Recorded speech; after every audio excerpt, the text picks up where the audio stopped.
Buenas tardes. Vamos a continuar con la serie de sesiones que tenemos en esta conferencia internacional.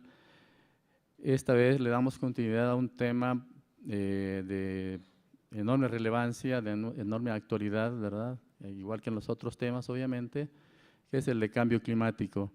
Y para la presentación de hoy tenemos como invitado a Darrell Jenneret. Le voy a dar una breve referencia de él. Él es un profesor asociado, viene de Carolina del Norte, de Estados Unidos. Entre sus estudios profesionales, él es becario postdoctoral del Departamento de Ecología y Biología Evolutiva de la Universidad de Arizona. Excelente, excelente. She all right. Yes. Okay, sorry. Will be 20 minutes. Yeah. Okay. Muy bien. Disculpen, pero pues acaba de llegar nuestra invitada también del Programa de Naciones Unidas de Medio Ambiente, Dolores Barrientos. Entonces serán dos presentaciones. Estaba comenzando con el perfil de Darrell y les decía que él es becario postdoctoral del Departamento de Ecología y Biología Evolutiva de la Universidad de Arizona, con investigación postdoctoral del Centro de Manejo y Retención del Carbono de la Escuela de Recursos Naturales de Ohio, doctorado en el Departamento de Biología Vegetal de la Universidad Estatal de Arizona, grado en Ciencias del Instituto Politécnico de Virginia. Entre sus cargos está el de profesor asistente del Departamento de Botánica y Ciencias Vegetales de la Universidad de California. Su puesto actual es de profesor asociado en el Departamento de Botánica y Ciencias Vegetales de la Universidad de California y tiene varias publicaciones, entre ellas citaré algunas. Por ejemplo, Darrell tiene algunas publicaciones en coautoría con otros colegas sobre Ecosystem Services and Urban Heat Riskscape Moderation, Water, Green Spaces and Social Inequality. También ha hecho otros estudios sobre Urban Ecosystem Ecology, otros sobre Landscape Ecology, y también tiene participación en eventos geográficos. Aquí les doy también algunos de los eventos en los que él ha participado. Taller en Ecología de Tierras Áridas en el Instituto de Ecología y Geografía de Xinjiang, en China. También en la segunda Conferencia Internacional de Científicos Jóvenes para el Cambio Climático, Sistema para el Análisis, Investigación y Capacitación, esto fue en China en 2006. Y también aplicaciones climáticas para la región del Monzón, esto fue un taller binacional de la Administración Nacional Oceánica y Atmosférica en Guaymas, en México. Bien, entonces damos inicio a su presentación.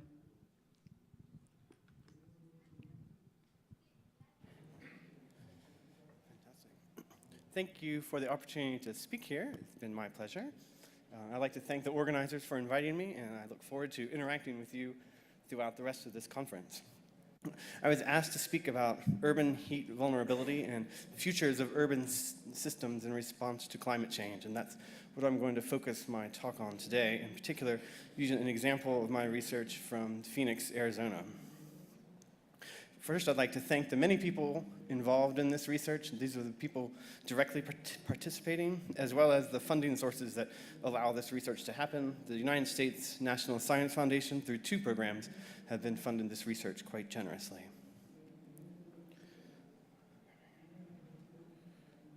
Oh, there we go. So, I think of urban temperature vulnerability as a phenomenon that is increasing throughout the world. And I think it is related to 3 interacting processes. We have global warming on one hand, a global phenomenon that is warming everywhere, coupled with a phenomenon known as urban heat islands, where you have cities, they produce a regional increase in temperatures that is interacting with this global phenomenon. Then along with this, we have also an increasing urban population. Only recently, in the past decade, the global population has become urbanized, where now more than 50% of humans live within cities, compared to the historic pattern where people have been in rural environments. And this interaction between global warming, the more regional urban warming, and the migration of people from rural environments into the city is leading to marked increases in urban temperature vulnerability. The consequences of this rising urban temperature are manifold. In the research that we've been doing, we think about ecosystem processes. I'm an ecologist, and many ecosystem processes are directly affected by this warming. Moving around this circle here, electricity usage is another process that's tightly coupled to warming. Air conditioning is a dominant response to urban warming, and when you have higher temperatures, you have more electricity use. This itself leads to more greenhouse warming and then increases global warming, as well as has direct economic costs. With increasing warming, we also have increased water use as evaporation rates are increased directly in response to warming. And finally, we have human health and comfort impacts, where increased warming can lead to increased morbidity as well as increased mortality of the residents within a city. And this human health and comfort is certainly of the vulnerability context that we've been spending a lot of our time thinking about in interactions with these other processes as well, from ecosystems to water use and electricity use. How do they come to this human health and comfort response, or this consequence of urban warming? When we think about heat vulnerability and the human health consequences of it, we've used a three-part model in defining what is vulnerability. We have a hazard, which is high heat. And this is then moves through this box, which includes this risk of exposure. Does a person have the potential to actually experience this high heat or this increasing temperature? Then there's also this increasing coping capacity, or this ability to mitigate this heat directly. Can you use air conditioning? Can you have some sort of social interactions that will prevent this risk from occurring to you? And third is this sensitivity. People are differentially sensitive to warming. Some people with strong health will be much more robust to increasing temperatures, while elderly and young children or people with chronic illness will be more sensitive to the same temperature. So this vulnerability is this interaction between the risk of exposure, the potential to cope with that exposure, and then your sensitivity at the end to this exposure. And to have true vulnerability, or this negative impact of this heat, we need all three of these to be occurring simultaneously. And so we've been trying to understand how these three components of heat vulnerability are changing in response to a changing climate.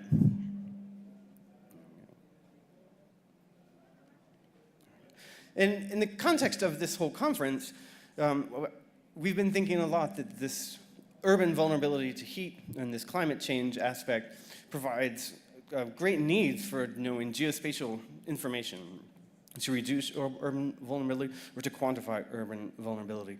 And we use many geospatial tools in our research to understand what causes geospatial vulnerability. I list a few things that I think are necessary from the geospatial world for coping with urban vulnerability. One is measuring urban climate patterns. And within the geospatial context, we have a large array of sensors and distributed throughout cities and distributed throughout the world. These must be integrated with imagery, so we have satellite and airborne data products as well that are measuring the urban climate pattern. And this is a large geospatial need, is to integrate these different data sources which are occurring at different resolutions in both space and time. Going from this integration of data sets, mapping this vulnerability is a very important geospatial requirement. How can we combine this risk information associated with our measurements of urban climate patterns and combine that with environmental variables, the built environment, and social data integration. So moving from this strictly biophysical information to incorporating social information at the same time, spanning large domains of information is a large geospatial need. Another aspect for geospatial requirements is scaling. What we have seen repeatedly is this vulnerability to urban heat is a phenomenon that we can understand at scales from the individual household, and we've been getting data at that level, up to the whole global scale. And relating this variability from the household to the globe is an important geospatial challenge. How can we move between these different scales? And having strong geospatial tools to do this is a requirement for this type of research and its applications. Moving to the future, projecting future vulnerability, again, requires these previous three, where we want to forecast models and integrate these models together so we have a dynamic view of what vulnerability might be. And this would be trying to forecast the future of the environmental, built, and social patterns within a city and across the globe. Finally, leading to direct applications, adaptation to increasing warming in the city is a strong geospatial need. How can we prioritize what areas in a city or what cities themselves need to be targeted for adaptation activities? What would be the suitability of given adaptation strategies for a particular location? Now, place matters, as we learned this morning as well. Trade-offs among adaptation strategies is something we've been focusing on a lot as well, and how can we evaluate these trade-offs in adaptation for dealing with urban vulnerability to climate change.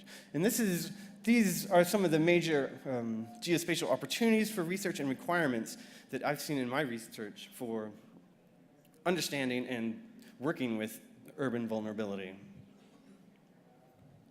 So with this context, I'm going to, discuss with you some of the research that I've been conducting with colleagues in Phoenix, Arizona. And this is a general map of the region from 2010, where the purple colors are showing urbanized land uses primarily. The yellow colors are showing agricultural lands, and Phoenix has historically been an agricultural environment, and more recently, over the past century, has been rapidly urbanizing region. And this urban population now is taking over this landscape, and we want to see how this location is dealing with changes in climate and changes in the population. And we use this as both a model system. We think of it as an ecosystem in a hot desert environment that could be applicable to regions throughout the world, as well as a well-studied system. As part of the Central Arizona Phoenix long-term ecological research program, there are hundreds of scientists and projects focused on Phoenix and trying to understand this. So it's both a well-studied and a model system, we think, for thinking about urban vulnerability to climate change. As a context of the climate patterns, I'm showing here recent results from Ruddle et al. 2013, where from 1900 to 2010, he plotted the number of days for both frost days, so where the temperature went below zero, and number of misery days, where the locally determined high temperature extreme. And what we can see from both of these two metrics has been a large increase in the number of misery days over the past century, and a strong decrease in the number of frost days over this century as well, to now we see virtually no frost days for the Phoenix data set, and up to 30 days of misery due to high temperatures in this region. So this is the context of the climate of Phoenix and how it's changing overall. It's always been hot, but it's getting hotter, both at the high end and at the cold end.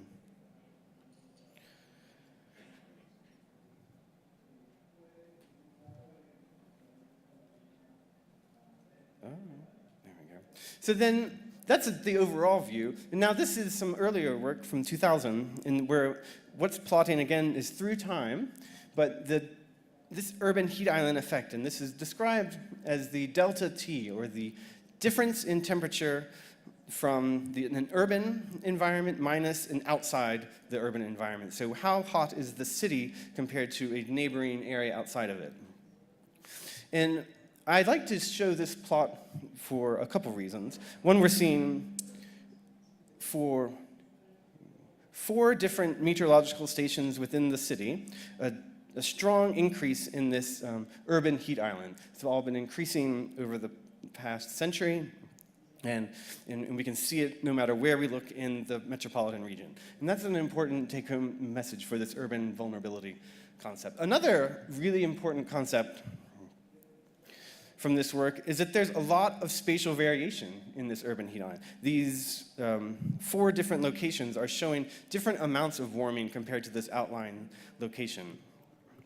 And we've been trying to understand what is causing this variation in the urban heat island and what the consequences of this variation might be for the residents within the city. Another way of looking at this has been from some modeling work, and this is using a weather research forecasting model or a regional climate model by Suzanne Grossman-Clark, who's working in this project. And what this is showing is in the upper left corner, the 1973 land use map, and then the modeled temperature at 2 meters for this region. Then going through this map, it's increasing the boundary of Phoenix is the black line in the middle of the area. And each model run shows what happens as we increase the area of Phoenix. We get to the bottom left image, which is the potential maximum build-out of the Phoenix metropolitan area. And we can see both this increasing temperature as well as this increasing variation in temperature through these modeling outputs. And this is some sort of integration we've been trying to conduct, is going from the measurements into the process-based models and trying to improve both of those opportunities. So when we're doing this research with this kind of background, we're coming now to 3 dominant questions in what we're doing. Are people in certain types of neighborhoods more vulnerable to the health effects of extreme temperature?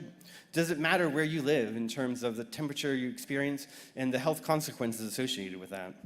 Second, what is the role of vegetation and other land covers in regulating neighborhood heat vulnerability? We've been spending a lot of time trying to understand if vegetation can be used as a potential adaptation and mitigation tool. Does it cool the environment to have trees around you? And what might be the consequences of using vegetation for that?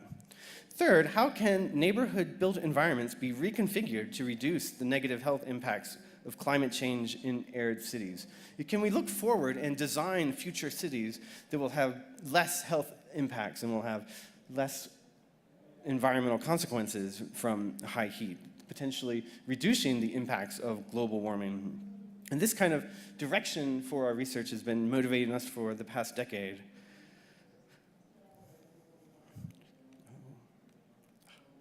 So this is some of our initial maps. This is a map of Phoenix, and this is the vegetation imagery in it. This is then aggregated to our census social tract level. And increasing amounts of vegetation are shown going from blue to red. And what we can see here is in the core of the city is low vegetation. This is then surrounded by additional vegetation, more vegetation outside of this low vegetated core area. If we can look at the temperature patterns, we see almost the opposite, where we have the center of the city, we see higher surface temperatures, and this is obtained from Landsat satellite data. And then this is surrounded by a ring of cooler temperatures. And so what this visually shows is what we've analyzed statistically as well. There's this strong correlation between vegetation and surface temperature. Where we have more vegetation, there's going to be a cooler temperature for that, which this is well understood in ecosystem ecology and land surface science outside of cities, and now we're being able to take that information and put it into the urban environment. We added a third map to this, which is looking also then at income patterns. So again, with this income map, and now this is increasing from blue to red, in this urban core where we have low vegetation and high temperatures, we also see the lowest household incomes.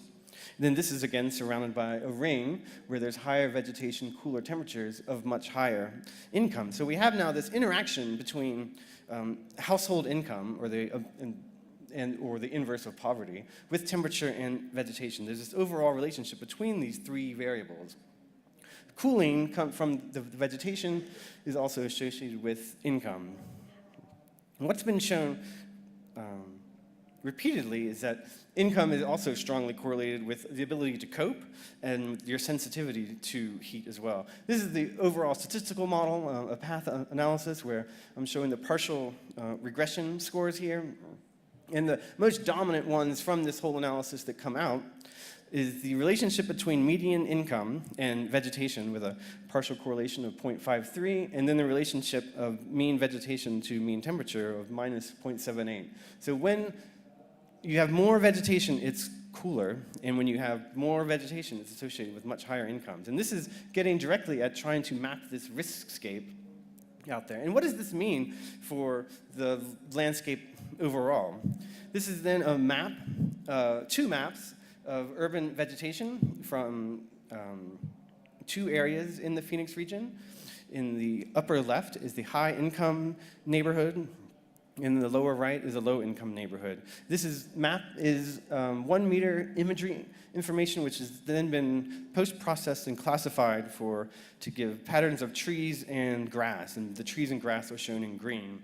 And it's quite evident just from looking at this map that the high-income neighborhood here is much greener. There's much more vegetation. It's a much cooler place to live, just visually speaking, compared to this low-income neighborhood here, where there's very little green and lots of impervious surface exposure to everyone in there.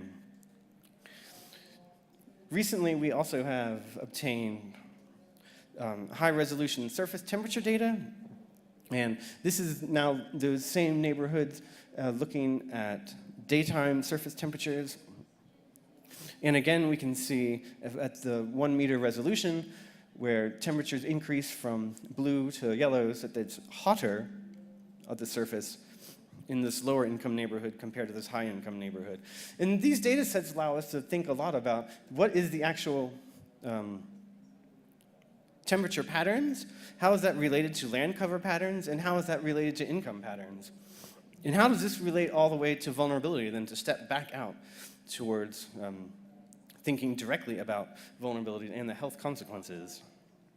This is a map that just was produced, which in the background is showing a heat vulnerability index, which is a combination of this coping, this risk associated with temperatures, and the potential sensitivities one might have based on age. And this heat vulnerability index increases from blue up to red. And we can see in the central core of Phoenix, again, is high vulnerability, which is this confluence of high risk, low coping, and high sensitivity. On top of this map is the number of mortality events within each of these census blocks, increasing from 1 to 3 over the past decade.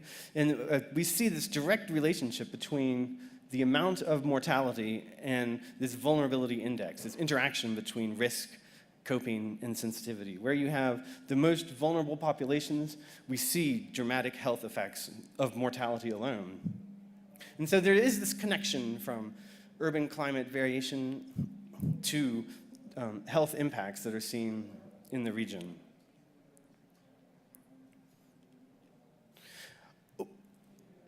Moving in a little different direction, though, with this vegetation, which is playing a big role in the riskscape overall, and is tightly coupled to income.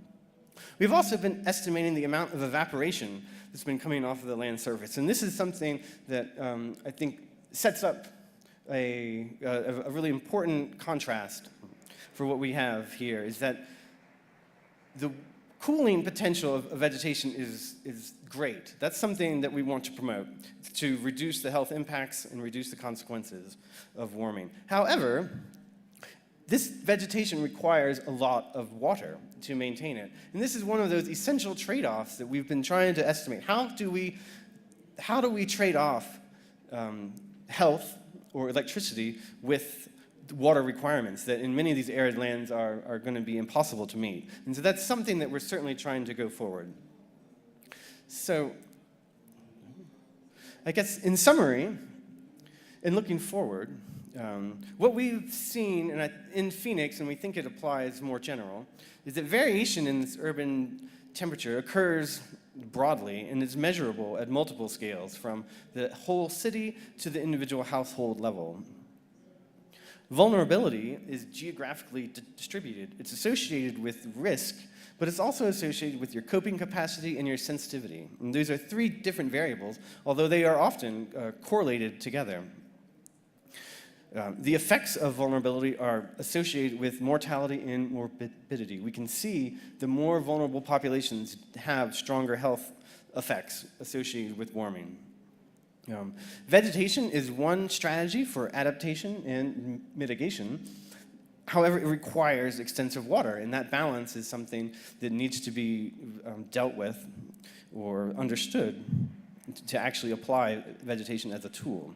And as we're going forward, what we want to think about is how does the effects of vegetation and vulnerability vary through time? And we've been thinking about how to forecast this vulnerability and the role of vegetation in the future world. And that's where some of our research is going. And with that, I would thank the audience for their attention.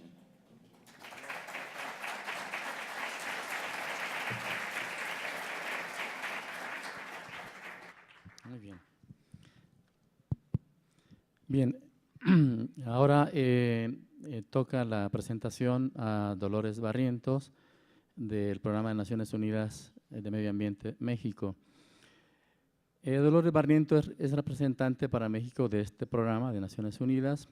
Desde mayo de 2011 apoya la Agenda de Medio Ambiente de México a través de los subprogramas de PENUMA, que son cambio climático, desastres y conflictos, manejo de ecosistemas, gestión medioambiental, sustancias dañinas y eficiencia de recursos. Desde su ingreso, Dolores ha fortalecido las iniciativas del PENUMA en la agenda del país, y un ejemplo de su trabajo es el impulso de la iniciativa de Economía Verde, mediante la cual coordina la ejecución del estudio de Economía Verde para México. Antes, Dolores se desempeñó como especialista regional en cambio climático y energía sustentable para el BID, el Banco Interamericano de Desarrollo, en donde lideró la estructuración del financiamiento basado en políticas públicas sobre cambio climático. Como consultora independiente, Dolores ha brindado asesoría a empresas de México, Estados Unidos y Europa en temas de finanzas internacionales, deuda estructurada, financiamiento de proyectos, carbon finance y industria limpia. También cuenta con una amplia y reconocida trayectoria en el ámbito financiero nacional e internacional, ya que laboró durante muchos años en el Banco Nacional de Comercio Exterior, en donde estuvo a cargo de la División de Finanzas Internacionales. También Dolores Barrientos cuenta con una licenciatura en Economía en el Tecnológico de Monterrey, donde obtuvo mención honorífica, y una maestría en Administración Pública.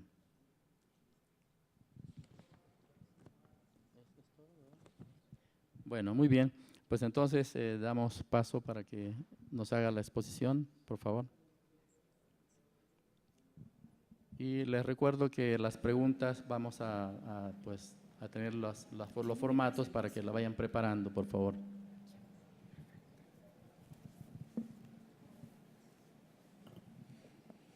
Sí, buenas tardes a todos y muchas gracias a INEGI por su cordial invitación. Viendo la presentación de mi antecesor, que es una presentación pues realmente técnica y aterrizada a una localidad, yo los voy a subir un poco más porque me gustaría mucho explicarles la definición de economía verde de parte del PENUMA y del Sistema de Naciones Unidas, y algunas situaciones que están entrelazadas, por supuesto, con el cambio climático y también con algunas políticas fiscales de nuestros países, para que ustedes vayan un poco entendiendo el concepto. Tal vez sea una presentación larga, pero es muy visual. No me voy a detener en las gráficas, porque si no, no voy a alcanzar a enseñarles todo lo que quisiera enseñarles. Básicamente, nosotros partimos de la idea de que el crecimiento económico global se ha basado en el uso poco sostenible de los recursos naturales del planeta. Este es un resumen que nosotros llevamos a la reunión de Río +20 el año pasado, en donde hacíamos un resumen de cuál es el estatus del desarrollo sostenible. En ese entonces, nuestro secretario general, previo a la reunión de Río, comentó que el pilar de los 3 pilares del desarrollo sostenible, que es el social, el económico y el ambiental, que el pilar ambiental era el que presentaba los menores avances en un análisis de los 20 años de Río, desde Río 92 a Río 2012. Y bueno, en esta gráfica que a mí me gusta mucho, se presenta cuál es el recuento, cuál es el resumen de esa degradación tan fuerte que le estamos haciendo al planeta precisamente después de 20 años de la Convención de Río. Y bueno, el recuento es que el planeta sigue creciendo. En los últimos 25 años el crecimiento económico global creció más de 4 veces, o sea, es un planeta que nos está dando los recursos y el bienestar suficiente para la vida del ser humano, pero a costa de una degradación muy fuerte de los ecosistemas. Por ejemplo, se habla que el 60% de los ecosistemas más importantes a nivel global ya están degradados, y de ahí, por ejemplo, tenemos estadísticas que el 80% de las pesquerías están sobreexplotadas, el 50% de los humedales eliminados, en los últimos 100 años el 40% de bosques y el 35% de manglares también ya nos los eliminamos del planeta.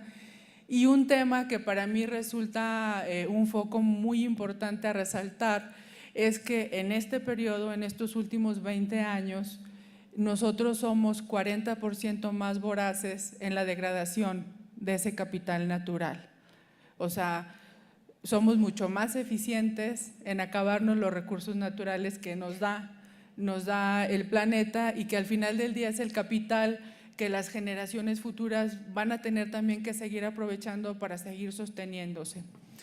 Y bueno, en ese punto específico, el PENUMA en 2008 hizo un recuento de cuáles eran los costos ambientales respecto al PIB global, y en aquel entonces las estadísticas nos dio que era el 11% del PIB global. Y si nosotros seguimos con ese patrón, esos patrones exagerados de producción y consumo insostenible, nuestra proyección es que para el 2050 esas externalidades ambientales representarían alrededor del 62% del PIB. Entonces, yo creo que no estamos muy lejanos a esos escenarios de esas películas hollywoodenses en donde todo está totalmente destrozado y hay muy pocas posibilidades o alternativas de vida para el ser humano, ¿no? Y bueno, ¿cómo vemos nosotros los límites planetarios? Algunos científicos han medido esos límites planetarios con algunas variables. Por ejemplo, en esta imagen, el círculo verde sería que estaríamos más o menos moviéndonos en límites sostenibles de esas variables. Conforme esas variables van rebasando ese límite verde, significa que estamos llegando a lo que nosotros llamamos los límites del planeta. Y por ejemplo, ustedes pueden ver cómo la variable de biodiversidad ya sobrepasó totalmente los límites planetarios, la variable del uso de nitrógeno, eventualmente a través del uso exacerbado de pesticidas, también ya sobrepasó esos límites planetarios. Y vean cómo, por ejemplo, en el tema de cambio climático sobrepasamos las líneas de confort y ya vamos llegando a los límites planetarios. ¿Qué significa? Significa que si nosotros, por ejemplo, tomamos la variable del cambio climático, nos podemos dar cuenta y más en los recientes sucesos que hemos tenido en México, nos podemos dar cuenta que los costos de adaptación y la tendencia en materia de desastres naturales afecta en su mayoría a los países pobres o dentro de los países a los pobres más pobres. Y bueno, en este sentido, esta gráfica muestra cómo las pérdidas económicas por desastres naturales, si ustedes ven las barras, pueden llegar a ser, a lo mejor en términos monetarios, en países ricos son muy grandes porque incluyen el costo de esa gran infraestructura que tienen los países desarrollados, ¿no? Pero si lo ven en términos de porcentaje del Producto Interno Bruto de cada país, vemos cómo el porcentaje de ese PIB, de acuerdo a los costos de los desastres naturales que los países enfrentan, conforme los países son más pobres, por ejemplo, para un país pobre un desastre natural podría significar alrededor del 12% de su Producto Interno Bruto, mientras que para los países ricos eventualmente podría significar alrededor de un 4 por 5% de su Producto Interno Bruto en caso de un desastre de connotaciones muy grandes. Entonces ahí vemos cuál es la inequidad también del cambio climático, ¿no? Que afecta a naciones pobres o dentro de cualquier nación a los pobres más pobres. Y bueno, por ejemplo, esta es simplemente una gráfica en donde nos muestra que desde que se firmó ese acuerdo marco de cambio climático dentro del seno de las Naciones Unidas, lo que hemos observado es que las tasas de incremento de carbono se han duplicado, o sea, esa concentración alcanzó, por ejemplo, en agosto los 395 partes por millón y ustedes ven la tendencia que es la pendiente cada vez más creciente. Allá. Y bueno, esos efectos del cambio climático, lo que nos han demostrado en estos últimos años es que a la mayor intensidad, que están provocando una mayor intensidad y eventualmente frecuencia de fenómenos climáticos extremos. Por ejemplo, al 2012 la temperatura media de los últimos 5 años que se midieron hacia esa fecha era alrededor de 14.58 grados. Si nosotros alcanzamos 2 grados centígrados adicionales a esa medida, ustedes pueden ver cómo en los mapas que se muestran a continuación, esos fenómenos climáticos se van a ver multiplicados. Entonces, ¿qué significa? Significa que lo que estamos viendo ahora pues va a ser muy poco comparado con lo que nos espera, ¿no? Esos son los estudios que algunos científicos en la materia ya están manejando. Ustedes ven, por ejemplo, los colores, las rayas celestes y amarillas son esos efectos climatológicos extremos que se están presentando. Ahora, también otro punto de los efectos del cambio climático en el planeta es que de acuerdo a los científicos del IPCC, al final del día, el efecto del cambio climático neto final respecto a la seguridad hídrica va a ser negativo. Este mapa, por ejemplo, demuestra lo que ellos han definido como escasez física y escasez económica. La diferencia es la siguiente: la escasez económica de agua la pueden presentar países en donde hay agua, pero los países son pobres y no tienen la capacidad financiera para sustraer y tratar esa agua. En el caso de la escasez física, significa que aun y cuando los países tengan los recursos económicos suficientes para sustraer y tratar esa agua, ya no va a haber agua, ¿no? Entonces, ustedes ven, por ejemplo, en el mapa, ven a África, cómo África presenta ese color morado, que significa que es una escasez económica, que África eventualmente va a tener agua, pero que va a requerir inversiones para poder extraer y hacer el tratamiento de esa agua. También los científicos dicen que América, y especialmente América Latina, va a ser una región muy afortunada porque va a ser de las pocas regiones que no va a presentar estrés hídrico a causa del cambio climático. Y la única excepción, si ustedes ven el mapa, es el centro y el norte de México. O sea, ustedes ven cómo ya se identifica a casi un poco más de la mitad de México y el sur de Estados Unidos, ya con una escasez física, o eventualmente el color crema significa que se está llegando a una escasez física, o sea, se está llegando a no existencia de agua. Entonces yo creo que ese tema es fundamental para la planeación y la toma de decisiones, no solamente del gobierno federal, sino también de los gobiernos locales. Si esa predicción es correcta en algunas décadas, pues nosotros como país, como México, vamos a observar grandes migraciones del norte hacia el sur, en donde tenemos los ecosistemas y tenemos el agua, pero eventualmente pues eso va a significar muchos otros problemas sociales y políticos. Y bueno, esto muy rápido es la evolución de la cobertura forestal desde el origen de la tierra. Más o menos ustedes ven en la parte de arriba cómo la tierra, bueno, imaginemos el mapa de la tierra y vemos cómo pues tenía grandes coberturas forestales. Para el 2005 la cobertura forestal, por ejemplo, se eliminó en Europa, en Asia, en África, y eso es más o menos de mayor a menor, ¿no?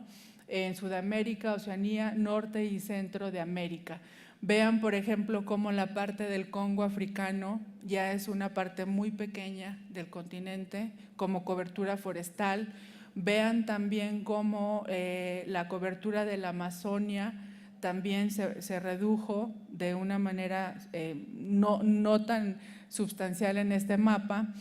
Y por ejemplo, vean cómo la cobertura de Centroamérica y el sureste de México también se ve un poco disminuida. Sin embargo, no somos los subcontinentes con gran problema. El problema más fuerte del cambio en área forestal por regiones en los últimos 20 años se observa en Sudamérica por el tema de la Amazonia. Ustedes ven cómo del 90 al 2000 en color rosa, esa fue la pérdida de la cobertura forestal, y la roja corresponde del 2000 al 2010, lo mismo para África. Y bueno, rápido, el estatus de las pesquerías, yo creo que es un tema, una de las variables que más nos preocupa en el PENUMA, porque como ustedes saben, pues las pesquerías son fuentes de proteínas para el consumo humano. Desafortunadamente se ha visto una sobreexplotación a nivel planetario. Ustedes ven cómo, por ejemplo, esta medición que tenemos va desde el color no explotado, totalmente explotado, sobreexplotado y totalmente degradado, ¿no? Y bueno, al final del día, si nosotros vemos en la variable horizontal los años, vemos como ya tenemos muy poca capacidad de pesquerías. El stock se está reduciendo drásticamente.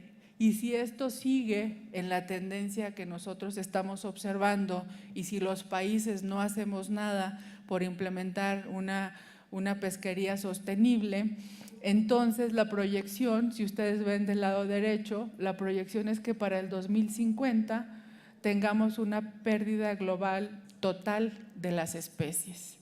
Entonces yo creo que ese es un tema también que tenemos que fijarnos muy bien como países, qué es lo que estamos haciendo, eventualmente hacer programas sostenibles de esas pesquerías, eliminar algunos subsidios que son perversos precisamente a esas pesquerías y darles a los grupos pesqueros otras alternativas o pago de compensaciones por dejar que las pesquerías se restablezcan en un periodo determinado de tiempo. Y bueno, de todo este crecimiento que observamos a nivel global, pues, ¿quién se queda? Where is the money, ¿no? Pues si ustedes ven ahí, el 20% de la población mundial más rica se beneficia con el 82% del beneficio planetario, ¿no? Del ingreso planetario. Entonces vemos cómo en la gráfica anterior nos dicen que como mundo, como planeta, estamos creciendo más de 4 veces en los últimos 20 años, pero un crecimiento económico que está generando pobreza y desigualdad social, pues eventualmente, y que está generando este tipo de copas, pues eventualmente más bien está generando problemas sociales y ambientales fuertísimos. Y entonces lo que nosotros estamos observando es que en el pasado la pobreza se concentraba en países en vías de desarrollo. Generalmente se veía como el número de pobres era muy grande en países de África o del sureste asiático. Sin embargo, ahora con estadísticas de Banco Mundial sabemos que aproximadamente 1.300 millones de pobres viven en lo que nosotros llamamos países de ingreso medio, que eventualmente son esos países emergentes como México, como Brasil, como Sudáfrica. Quiere decir que las economías emergentes, excepto China, no han solucionado el problema de la pobreza, eventualmente la están exacerbando si la medimos en términos de la equidad de la distribución de ese ingreso. Por ejemplo, ¿quién se beneficia con la explotación del capital natural específicamente? Entonces, en esta gráfica vemos cómo para el 2005 el 20% de la población más rica del mundo se quedó con casi el 77% del consumo de ese capital natural.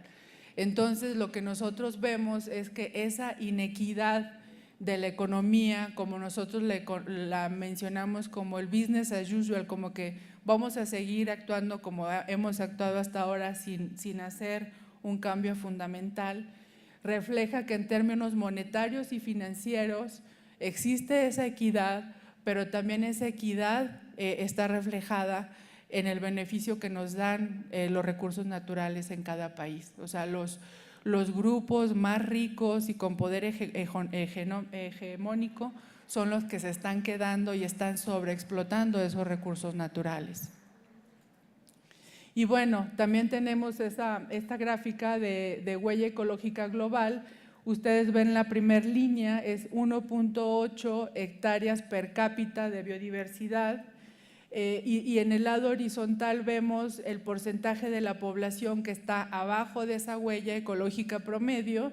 Si ustedes ven ahí, voy a ver aquí porque casi no alcanzo a ver, pero por ejemplo 15 más 24 más 10% más o menos son los que están por abajo de la huella promedio de biocapacidad, que es 1.8 hectáreas por persona. Pero si vemos, por ejemplo, del lado derecho, la barra azul, vemos cómo este porcentaje de población tiene una biocapacidad de más de 12 hectáreas por persona. O sea, imagínense si la mayor parte de la población del mundo estamos más o menos en 1.8 o 12 hectáreas por persona de biocapacidad, existe en el planeta gente que está teniendo un consumo de 6 veces más el promedio global.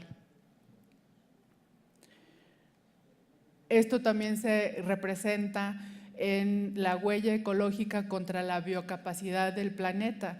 Si ustedes ven, por ejemplo, en los años 60, cómo el planeta nos podía dar en general 8 hectáreas por persona en ese entonces, y cómo también en ese entonces la huella ecológica era de más o menos 1.5 hectáreas por persona. Cómo la trayectoria estos últimos 50 años lo que demuestran es que en 2005 esas dos variables se juntaron. Entonces, de 2005 para acá ya le debemos al planeta, porque ya sobrepasamos la capacidad que el planeta nos ofrecía por persona para poder vivir de una manera cómoda. Y bueno, ya me están diciendo que me quedan 5 minutos. El concepto de economía verde, después de toda esta introducción en medio ambiente, es que esa economía, lo que nosotros recomendamos es que los países, por supuesto, busquen un crecimiento económico, pero que este crecimiento económico venga acompañado con inversiones en capital natural, con combate a la pobreza y con combate a esa desigualdad social. Si las variables capital natural y equidad social no están atendidas, entonces eventualmente estamos en sistemas económicos que no son sostenibles en el largo plazo. Y para eso nosotros hemos hecho algunos análisis, y el análisis más fuerte que tenemos de la economía verde es que si seguimos sobreexplotando el planeta, incluso con sistemas más eficientes, porque pues somos súper más eficientes para hacerlo, y si no atendemos y si no hacemos inversiones en bosques, en pesquerías, en donde está nuestro capital natural y en donde están los pobres más pobres de nuestros países y nuestros planetas, entonces no estaríamos haciendo una conversión hacia una economía verde. Rapidísimo, porque ya estoy, esto es algo muy rápido respecto a cuál ha sido la trayectoria de algunos países respecto al reto de crecer, pero al mismo tiempo con un impacto ecológico menor. Y bueno, ahí ustedes ven cómo en los últimos tal vez 25 años el globito rojo que está allá arriba es de Estados Unidos, cómo a costa de un bienestar muy pequeño Estados Unidos está tomando muchísimo más biocapacidad del planeta en términos dependiente, ¿no? El caso es Estados Unidos, pero tenemos otros países también con patrones de consumo muy exagerado, ¿no? Y bueno, nosotros hicimos un estudio global en noviembre de 2011 que les recomiendo muchísimo que lo busquen en la web, es el estudio de economía verde. Y la recomendación es, o la hipótesis que nosotros seguimos es que si se invierte al menos el 2% del PIB mundial en esos sectores más verdes, en pesquerías, en bosques, en transporte sostenible, en energía limpia, etcétera, la hipótesis que nosotros comprobamos en ese estudio es que el crecimiento global sería mayor al que tendríamos como el business as usual que conocemos, y que al mismo tiempo ese crecimiento en esos sectores más limpios y más verdes estaría ayudando a bajar la pobreza, a bajar la desigualdad y a tener una mayor conservación del capital natural. También nuestro estudio habla de empleos verdes, aquí más o menos son los resultados econométricos que tuvimos de empleo verde. Se habla, por ejemplo, de las inversiones cada vez mayores en energía limpia a nivel mundial y básicamente en países emergentes como China y la India. También habla de la pobreza, por ejemplo, este análisis es que el 90% de los pobres, que el ingreso de los pobres más pobres de nuestro planeta, por ejemplo, los que viven en la Amazonia en Brasil, dependen del 90% del capital natural. Y bueno, ya básicamente en general les voy a dejar esta presentación. En México no es la excepción, donde está nuestro capital natural, están los pobres más pobres de nuestro país, aun y cuando tenemos una concentración de 80-20, 80 zona urbana, 20 rural, pues aún ni así en ese 20% rural están los pobres más pobres que tenemos, al menos en México.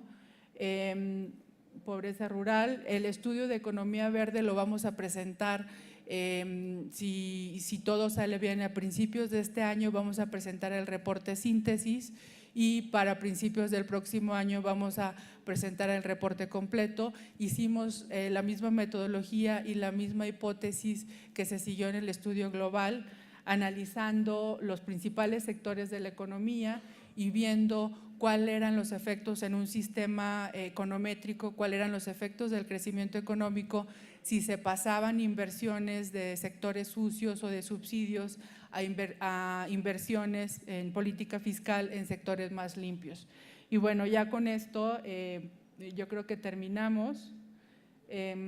Esto, por ejemplo, son estadísticas de dónde está México en energía instalada renovable, y pues como ven estamos muy por abajo del potencial que podríamos tener, o sea, como una alternativa de economía verde. el deterioro ambiental de México, que esto afortunadamente INEGI lo ha medido en los últimos años, cómo el crecimiento económico de México en promedio ha sido alrededor del 2%, mientras que el costo ambiental de ese crecimiento ha sido en promedio alrededor del 9%.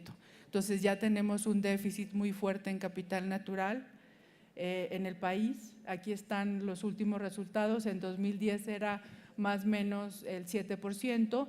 ¿En dónde están las fuentes de ese agotamiento, de esa degradación ambiental? En un casi 20% en la extracción de hidrocarburos y en un 57% en la contaminación del aire, que pues se da con esas grandes concentraciones urbanas que ya tenemos en el país, pobreza, desigualdad y bueno, ¿cuál es el reto? Es crecer con menores costos ambientales y con una mayor equidad. Y bueno, eso es lo que quisiéramos en nuestra recomendación del estudio, que esas inversiones públicas y esos posibles incentivos de inversiones privadas se vayan a sectores más limpios.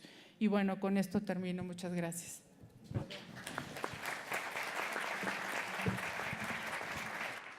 Muy bien. Bueno, muchas gracias. Las dos presentaciones son muy interesantes y pues tenemos por acá.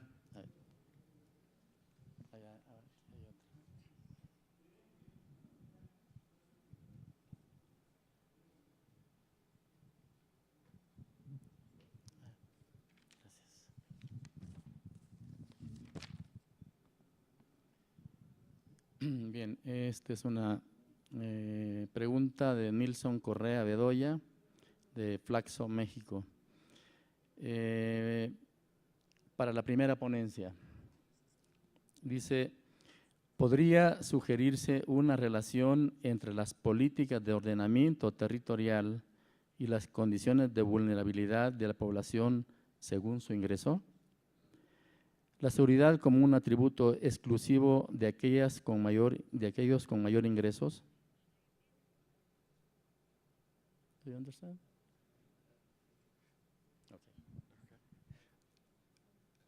I'll paraphrase the question to make sure that I understood. I think, how is the relationship between income and heat vulnerability expressed in our city? And we have extensive data that's showing the higher income neighborhoods have a lower risk of heat. They're cooler environments. They generally have more coping capacity. They have more air conditioning availability. They have the ability to leave Phoenix. And then they're generally less sensitive to heat. There's a well-established relationship between health and income. Higher income people are generally healthier, and they can withstand these high heat events. So across all three of these inputs to vulnerability, the risk, the coping capacity, and the sensitivity, income is strongly correlated. And trying to alleviate this connection between heat vulnerability and poverty is something that we're thinking a lot about in Phoenix, Arizona. And I would get back to this city as being a model for arid land cities throughout the world. That Phoenix as a whole is a high income city if you look globally. And how do lower income cities or developing cities have opportunities to deal with this vulnerability? I think this inequity associated with income is certainly present in other cities, and we are developing research approaches that will let us compare cities now using ground-based measurements and satellite-based data. And I think that's an important direction for mitigating and adapting to climate changes.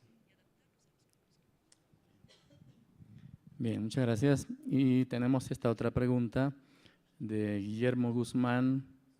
No especifica para quién, yo creo que es para Dolores. Desde que existe la Tierra, ha habido un mayor cambio climático, cada 5 o 6.000 años en promedio, y ahora llevamos más de 12.000 años con el mismo clima. ¿El cambio no es inevitable?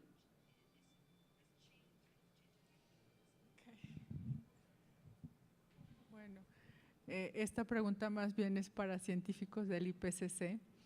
pero eventualmente yo creo que esa duda se subsanó hace ya algunos años en el sentido, si ustedes ven las gráficas del incremento de temperatura, ven cómo eventualmente sí hubo un incremento sustancial, a lo mejor en el siglo XIX, cuando se empezó la industrialización de algunos países desarrollados, pero yo creo que en los últimos 40 años ese crecimiento de emisiones de gases de efecto invernadero y de temperatura promedio se ha exacerbado. Entonces, la duda de que si el cambio climático es inevitable históricamente por la vida planetaria y que si el efecto del ser humano no es tan importante, yo creo que ya es una pregunta que se ha contestado muchas veces por científicos en los últimos 10 años. Bueno, muy bien. De no haber otra pregunta, cerramos aquí la sesión y pues por favor un aplauso para nuestros participantes.